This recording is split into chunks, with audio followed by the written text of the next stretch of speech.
இன்றைக்கு மூன்றாவது முறையாக இந்த மின்சார கட்டணத்தை உயர்த்தப்பட்டிருக்கிறது. கடுமையாக மின்சார கட்டணம் உயர்த்தப்பட்டிருக்கிறது. வீட்டு உபயோகத்திற்கான மின்சார கட்டணம் உயர்த்தப்பட்டிருக்கிறது.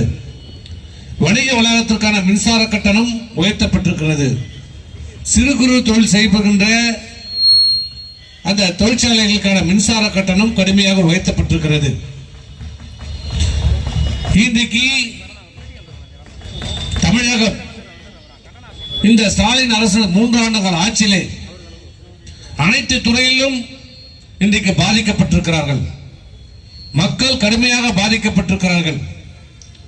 விலைவாசி கடுமையாக உயர்ந்திருக்கிறது. அத்தியாவசிய பொருட்களுடைய விலைவாசி கடுமையாக உயர்ந்திருக்கிறது. அரிசி, எண்ணெய், பருப்பு இப்படி அன்றாடம் உபயோகிக்கின்ற பொருட்களுடைய விலைவாசி கடுமையாக உயர்ந்திருக்கிறது. அரிசி கிலோவுக்கு 40 ரூபாய் உயர்ந்திருக்கிறது. இன்றைக்கு ரேஷன் கடையிலே அத்தியாவசிய பொருட்களுக்கு தட்டுப்பாடு ஏற்பட்டிருக்கிறது. முறையாக விநியோகம் செய்யப்படவில்லை. ரேஷன் கடையிலே அரிசிக்கு தட்டுப்பாடு, பருப்புக்கு தட்டுப்பாடு. பருப்புக்கு இப்பதான் டெண்டர் விட போறானா. இந்த ஆட்சியுடைய லட்சணம், இந்த திமுக அரசுடைய லட்சணம், பருப்புக்கு டெண்டர் இப்போதான் விட போறாங்க.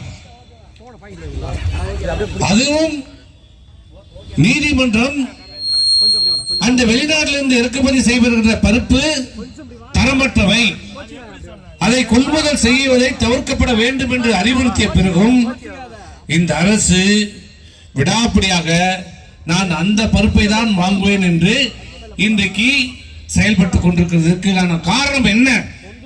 மர்மம் என்ன? பாமாயில் கிடைக்கவில்லை.